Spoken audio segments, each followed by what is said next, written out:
Welcome back to another fantastic episode of I'm Gonna Talk and You're Gonna Listen. This is episode, I don't know, episode 90 something.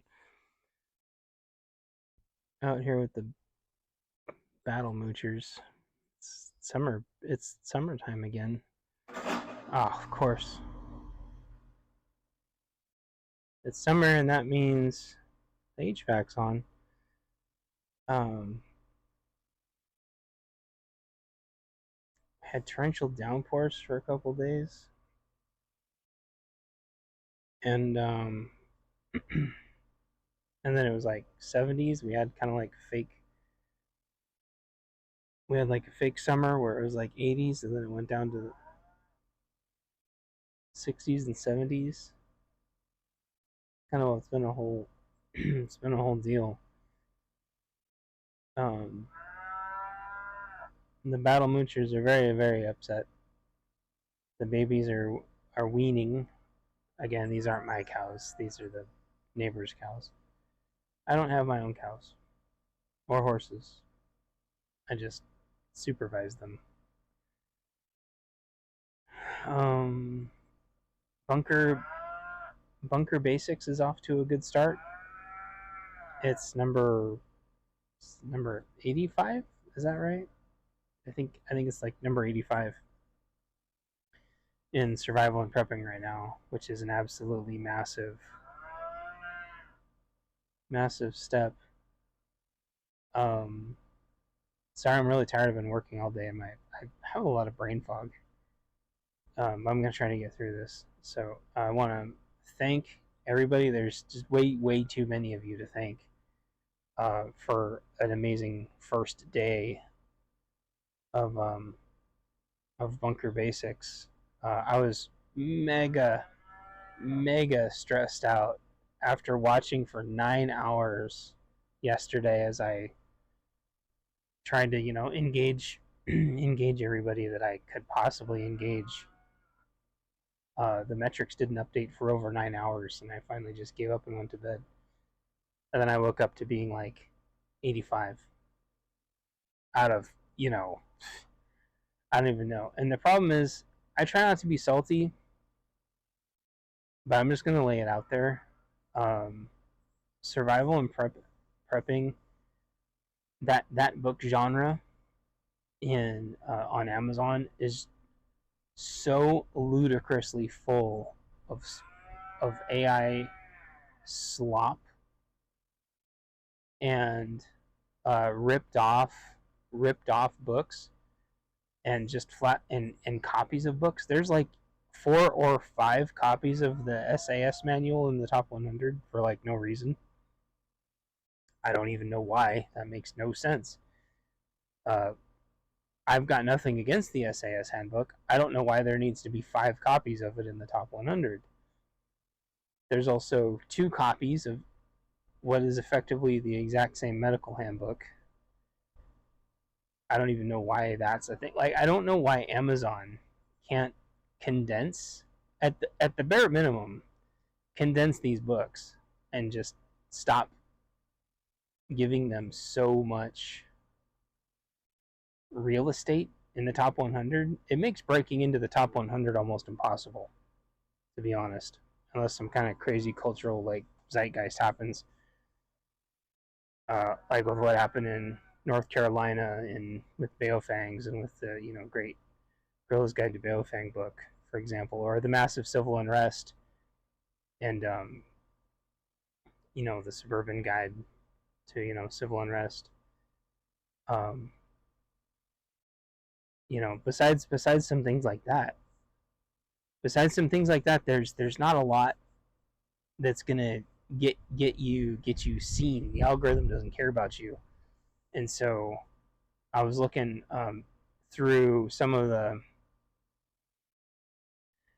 homesteading animal husbandry stuff, and it honestly just looked like 10 copies of the same book, 20 copies of the same book, 10 different copies of like chickens, 10 different copies of chicken coops. Like, I think it seems like people, to be safe, have just gone through and just copied the number one, or the, something in the top 100.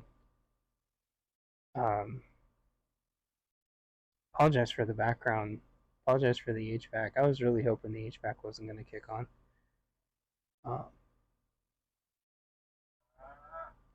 You're up against, as an author, you're up against people with infinite amounts of money.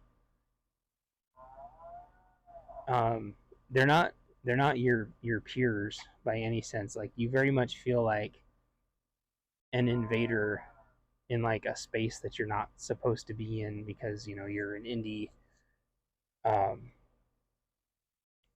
and you're with people with infinite amounts of money and infinite budget that can just simply have somebody buy the copies that they need to just keep them up in the ranks forever. And if you don't think people have the amount of money to do that, they absolutely do.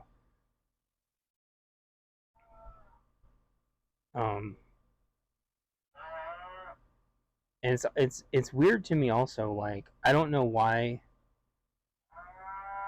Now that I've rebranded a book. Very angry moochers. Now that I've rebranded a book, like, all you do is just unpublish the other book. If you're going to make a new medical book, just unpublish the old medical book. I feel like Amazon shouldn't even let you do that. There's editions. So like Bunker Basics is like edition 2 of Bunker Codes, and I unpublished Bunker Codes. Oh, the cow just ran up to the horse, and the horse is like, leave me alone. The horse is like, I don't have teats. I don't have teats, leave me alone.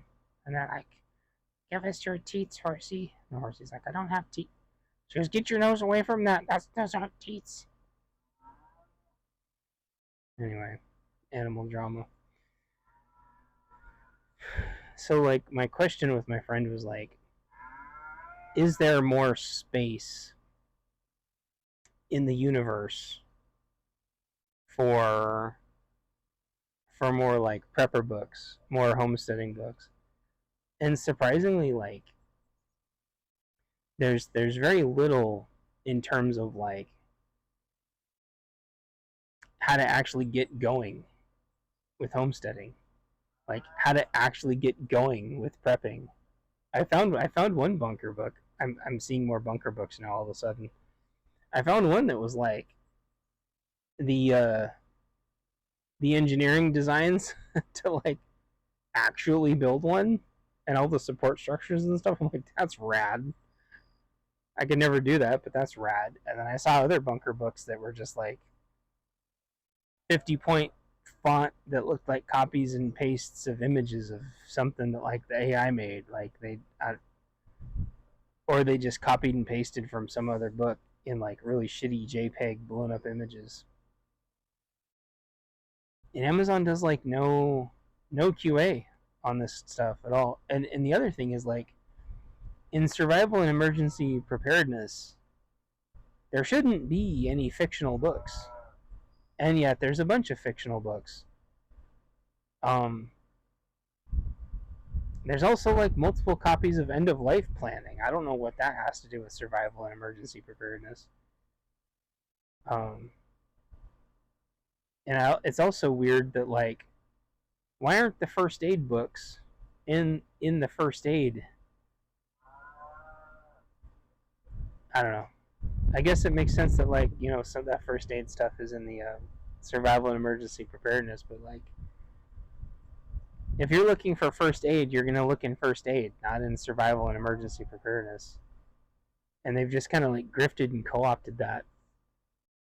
They've kind of grifted and co-opted that whole thing. And the reason why is because people get into emergency and survival preparedness and realize, oh, if I need surgery and shit is the fan, I'm just gonna be dead.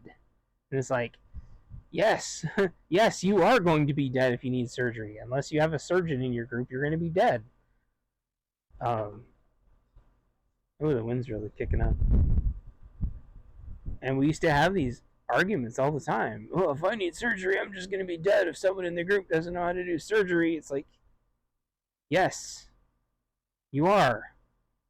This isn't the military. Like, we don't have a surgeon like in every squad that can just clamp things. They'll reach in there and clamp things. We can't just give you infinite amounts of blood and stuff. And even if somebody knows how to run an IV, it's like, yeah, I guess you could like maybe run blood from one person to another person what for a little bit until then just both people pass out. Um, I guess I'm kind of like biased because like how actual preppers I think would categorize books is like not how Amazon categorizes them, and they just don't seem to want to do anything about it because it doesn't affect them. Books have been an afterthought to Amazon for such a long time that they don't. It's funny if Amazon was like a streaming service, they would be hyper focused on making sure if you're playing Overwatch, your category is Overwatch. If you're in a bathtub, your category is bathtub, or I'm sorry, hot tub. You know what I mean? Hot tub. If you're playing poker, your category is poker.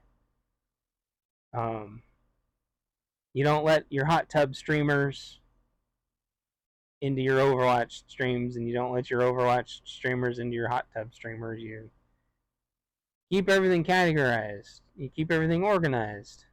And Amazon just doesn't do that. And as a result, again, just kind of coming full circle, breaking into the top 100 is extremely impossible because you're dealing with potentially 6 versions of the same book, and then the next book is like 4 versions of the same book. And it's funny, just like apocalypse fiction, all the book covers are the same. So all the medical book covers look exactly the same. Um, you know, like all the military handbooks, whether they're real military handbooks or fake military handbooks, look exactly the same. For some of those are for better or for worse, but like at some point, especially like when all the radio books look the same, it's like, yo, all the radio books look the same because they're trying to steal traffic away from the real one. And I think just like the rest of Amazon's products,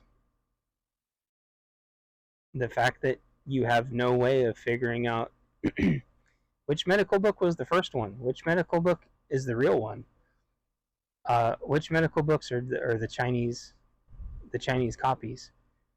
Um, Amazon has no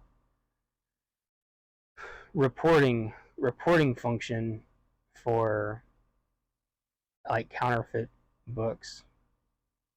So like a bunch of those medical books could actually just be counterfeits. Like you would have no way of knowing, and they're too damn expensive.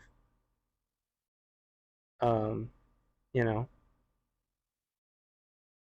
you can sometimes kind of tell by the page count,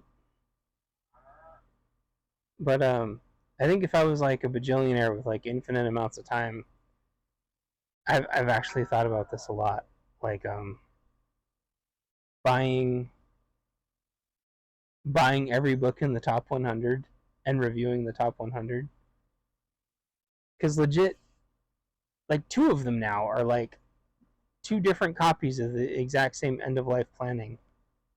That's completely unnecessary to have in the top 100, and they've been in the top 100 for ages. And it's like, are metric shit tons of people really buying this book? And that got me curious. Like, what's it take to get into the top 100? I mean, I know what it takes to get into the top 100.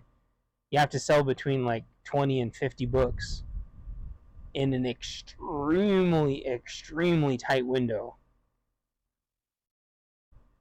but staying in the top 100, I have never been able to figure out how you can sustain that, because I've never been in the top 100 before. Now again, there's about 3 or 4 authors now. I don't know them like personally, but their reputations precede them because they all post on socials. They all definitely deserve to be in the top 100. But I've never asked any of them like, is that 5 sales a day? Like once you get to the top 100, is it 5 sales a day? Because it slowly trickles down. Um, it's interesting, you know. Is it 5 sales a day? And like, what makes one of your books do so much better than one of your other books? Like some of these, some of these prepper authors, they'll write like 5 or 6 books that all look like bangers, and for some reason, like one of their books will be in the top 100 and the rest of them won't. It's like, man, all your books are bangers. Like, but I think it's like just some of that social media kind of zeitgeist, the way people, the news affects the algorithms, and that's kind of the thing. Like these medical books, I would have to go back and search through my records, but I think these medical books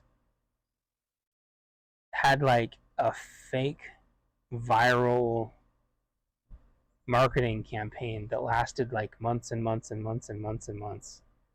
They bought up tons of ad space.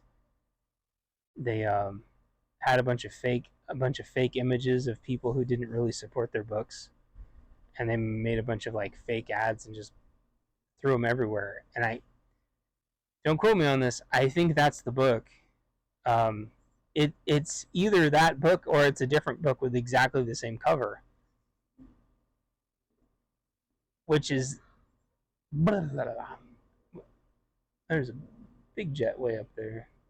But that's like inherently the problem. It's like, how many medical books do you need with a big red box with a white cross at the front that say, you know, medical guidebook? At some point, and I know this would backfire, but at some point Amazon should stop that. Like, I don't know how many like every chicken book should be worded a little different, and like the cover of each of the chicken books should be like a little different. It shouldn't, everyone just shouldn't be a picture of a chicken's ass or an egg. There should be somebody should on Amazon be like, look, you've got 3 medical books here, 5 medical books here that all look identical, and just say 4 of you assholes have to change. Or if a bunch of you have the same author, you need to actually just make one edition. Not have like multiple of the same book with blah blah blah. And then the fact that there's fiction stuff in there, again, that's just bullshit to begin with. And it was the same thing with the animal husbandry. There was fiction books in the animal husbandry section. No, no. If you're in any of the like self-help how-to stuff, like none of that should be fiction. Um, I think that's just like abusing the algorithm. Um, and Amazon can definitely switch or add or remove. I don't know why they don't. But I guess it's a good thing I'm not in charge of Amazon, because holy cow, I know there's no money in books anymore, and there hasn't been for probably like 20 years.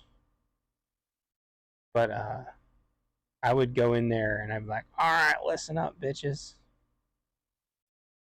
We're completely cleaning up the book section. And I kind of, to be honest, I kind of think you have to. Because with AI taking over, how are you supposed to know? And this is just kind of like this big existential ball floating around in my head. Like, there's just so much AI um, in books.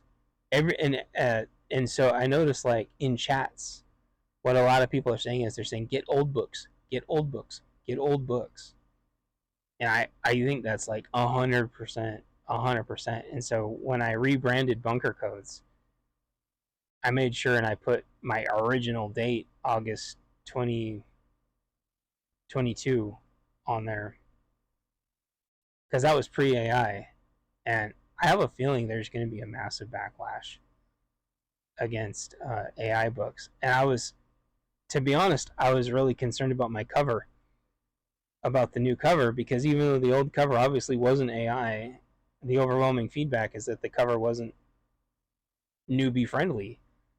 In fact, it's like, no, actually, that guy looks like pretty well together, so this doesn't come off as a newbie prepper book. Um, a lot of people conflate like how to newbie stuff with like cartoons, which I think is because of Fallout. Um, Kind of stumbled on that on accident. I think it's kind of funny um, how that turned out. And then the more I thought about it, I'm like, yeah, like if there's like a newbie manual, they're gonna like make it look more friendly and inviting. They're not gonna make it look like this dark apocalypse where only the strongest ever even make it far enough to give a shit about anything. And that's not true. Um, and I know it's fiction, but like my books have just slightly above average people surviving. You don't have to be hardcore, but you do have to have some kind of X factor to survive. You have to have some kind of special skill, or just statistically, you're not going to make it. Statistically, you're going to F up somehow if you don't have some kind of, X factor, some little trick up your sleeve. Bugga, bugga, bugga, bugga, bugga, bugga, bugga. Some kind of ace in the hole. And I mean, I kind of don't know what mine is. Oh, hummingbirds here. Peep, peep, peep. I don't, I've always wondered, like, what do I bring to the table? I mean, besides the fact that I just don't give up. Um, I learn fast. And I can sort of kind of halfway sort of kind of do things.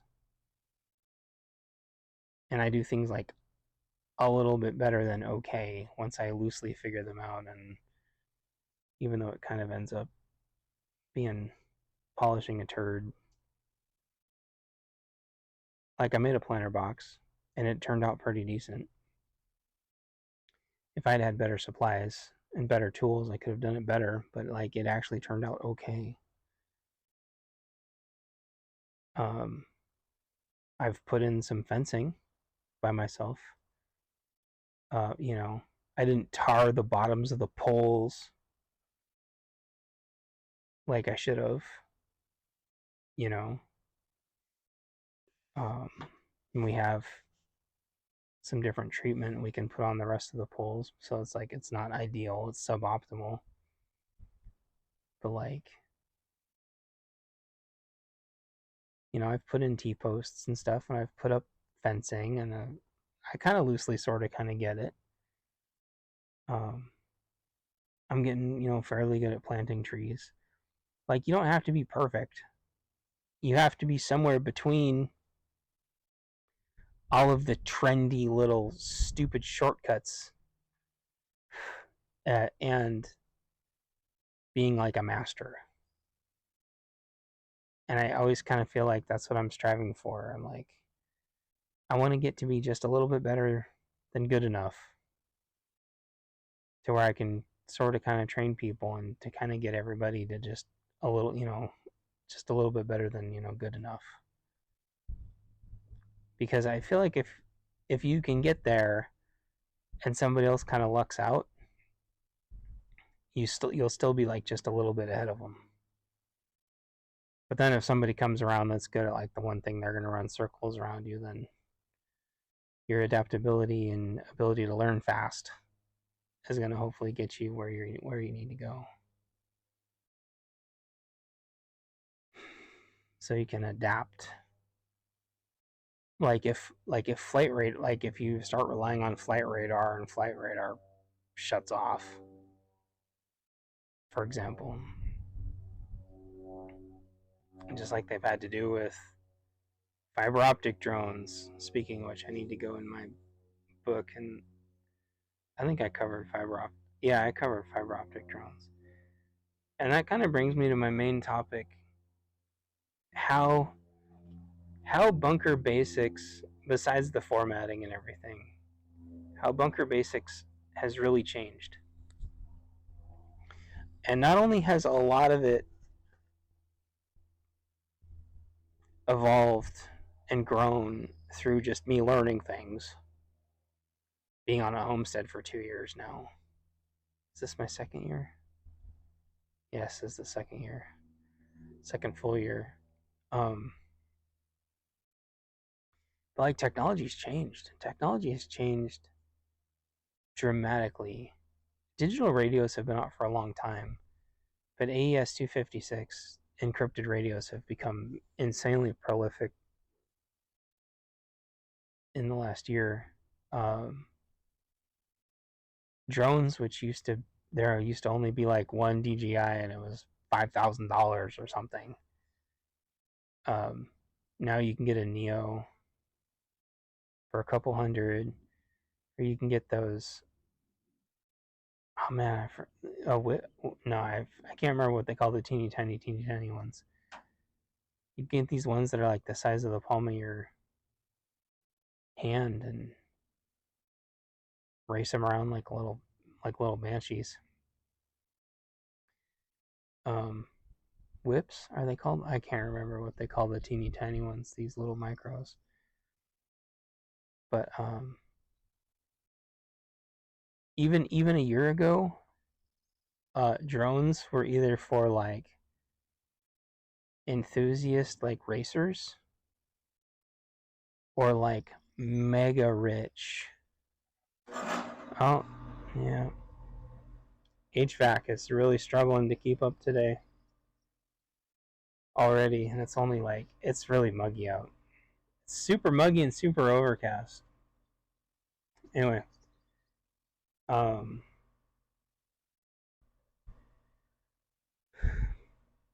all of a sudden within the last year, there's tons of like normal people affordable drones. That has never happened.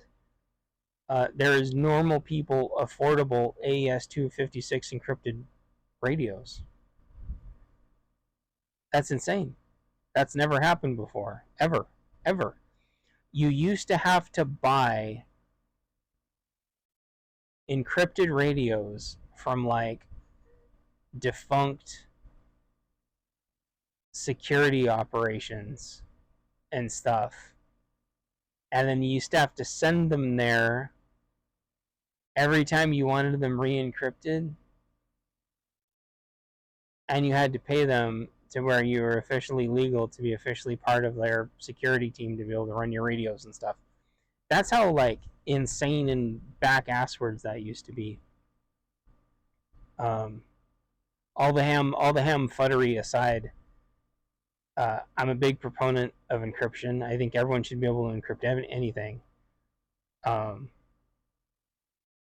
think it's our right as humans, or at least as U.S. citizens, that we should be able to have like very effective high levels of encryption. Unfortunately, with radios, that kind of just means like shitting on everybody. But that just goes back to good radio etiquette. Follow all the other radio rules of not shitting on people, and having encryptions doesn't even affect anybody. Listen first and don't over broadcast and don't shit on people.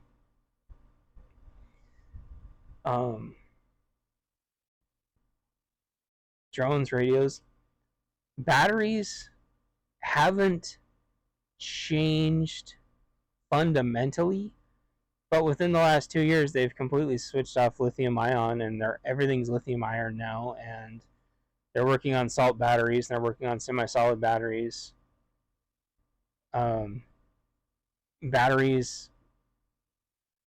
are going very, very strongly towards expandable, optional, all-home solutions, which is beautiful. That is exactly what needs to happen. You can have like portable ones for going camping once in a while. Everything bigger than that needs to be expandable home solution potential. That way, once you buy into an ecosystem, you can just kind of slowly upgrade it, which is amazing. I think every house that can afford it should be doing that. Because being able to run your fridge for a day is nice. Being able to run your fridge for a week, not counting solar, is a lot nicer.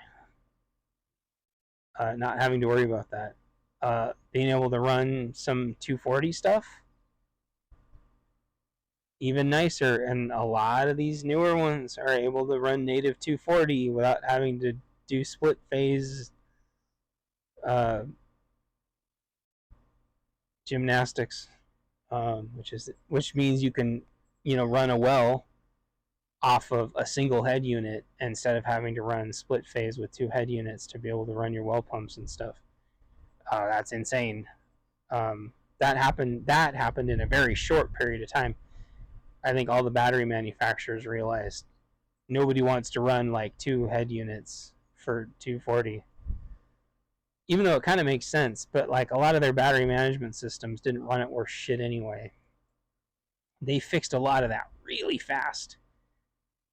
I don't regret the system I have now, because I still don't know in my head exactly how I want to run split phase. It might be better to just run the well off a generator and let it pump up and rebuild pressure and redo everybody's water, and then turn the generator back off. That might actually just be better than trying to run the well completely off grid. I don't know, because I don't know how much power the well system uses a day to know how much solar you need. But like a modern Bluetti system can take like 2,400 watts of solar an hour, with 3 batteries and a head unit that can run split phase 240. You could run an entire well pump system off that, as long as it's not like ludicrously overcast. Because you can still get a decent amount of panel when it's a decent amount of power when it's overcast off a couple of really big panels.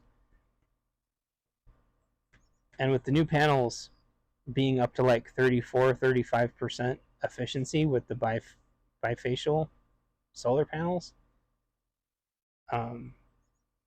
the only real weakness solar is going to have is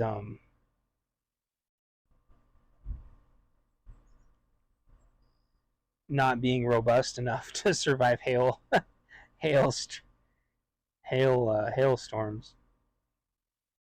That's pretty much it. And there's solar panels that are strong enough to withstand hailstorms, but if you have anything like portable, you're just gonna have to remember to bring those inside, or have coverings that you can toss over them real quick. And then I would say keep your solar panels in a fenced, locked enclosure so people can't just like waltz in without you having eyes on them, so you can mount a defense. We have an enclosure that we could set the solar panels up in, so they're not just out where everybody can see them. We've actually put a lot of work and thought and effort into the setup so people can see the things that they can see, and so people can't see the things they can't see. And without drones, and aside from once with some kids, nobody's ever been out here with drones. There were some kids out here with drones once, and I thought that was going to be a problem, but they never came back. And I think having your own drone makes it easier to shoo other people away that have drones. And it's like, are they spying on everybody? No, but you still need to have a, a posture. You still have to have your optics and everything. So, I don't know how good this podcast is going to turn out, but I wanted to at least try. Um, I'm going to have Bunker Basics on sale for one more day. I encourage everybody to check it out. The support's been overwhelming. Hudson Valley Vision Preparedness, and so many others. I'm sure a lot of them just haven't had chances to make videos yet. That's kind of why I'm leaving it up for another day. But the support's been overwhelming. People like legit came out of the woodwork on this one, even if it was just like congratulations or showing support. I was very, very, very skeptical that I'd be able to break top 100 at all, but that's what I was going for. That was what I was trying. So I think that video helped a lot. That video was a lot of fun. That video ended up doing pretty. It didn't go. It didn't get high numbers or anything, but it ended up turning out really well. If I make a bunker part 2 next year, I'm going to do another video like that. Except I'm going to do it even better because that video was a lot of fun. And a lot of people told me, like, promote this video more. Use the video. Use the video. And that made me feel really good. So, if you're on the fence, please grab a copy or grab a copy for a friend. $12 is basically giving it away for free. And I couldn't do expanded distribution because they would have actually been under, and it wouldn't even let me do it. That's kind of how close I'm winging it. So I appreciate everybody. This is part 1 that's really important. Part 2 that's going to be really important is everybody leaving me a review. Because again, I lost all my reviews and I lost all my algorithm and everything when I rebranded this. Amazon would not port them over because they said the metadata is different. So I'm going to go on a couple more channels and try to promote it a little bit more. Everybody's been pretty good about it. I'm going to try to get a couple more YouTubers to promote it. If I could hit number 1, that'd be insane, but that would take several really prolific YouTubers to promote it. But that's kind of what it would take to, like, that's what it takes to break the algorithm.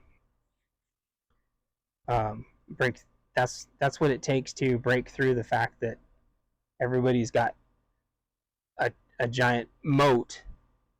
But not only the moat, but the industry's got a moat. And they want you to have to buy in. They want you to buy Twitter promotions. They want you to buy Amazon promotions. And I would rather spend the money sending copies of the book to people. Just being honest. Like, so I want to get the book in people's hands, or I wouldn't have made it like $12. So it's not about the money. It's about rebuilding the algorithm and getting the books in people's hands and like kind of thanking everybody. So I hope this podcast turns out legible. I'm pretty sure that this mic grays out the HVAC, even though it's kind of distracting and not super peaceful. But being out here in the breeze and stuff is really nice anyway. So I appreciate you all, and check out Bunker Basics. Check out my other video, $12 for like another day. Um, check out Vision Preparedness. Check out Hudson Valley. Appreciate both of them a ton. Several others, Rural Ohio Valley. I think like all the YouTubers, all my YouTuber buddies are like, and then so many people on Twitter that I wasn't sure ended up retweeting it, and that all helps so much. So I really appreciate you all. I'm gonna go back and try to promote this some more, and check out Bunker Basics. Appreciate y'all. Bunker Basics, unpacking your first prepper cache. So talk to y'all later. Bye.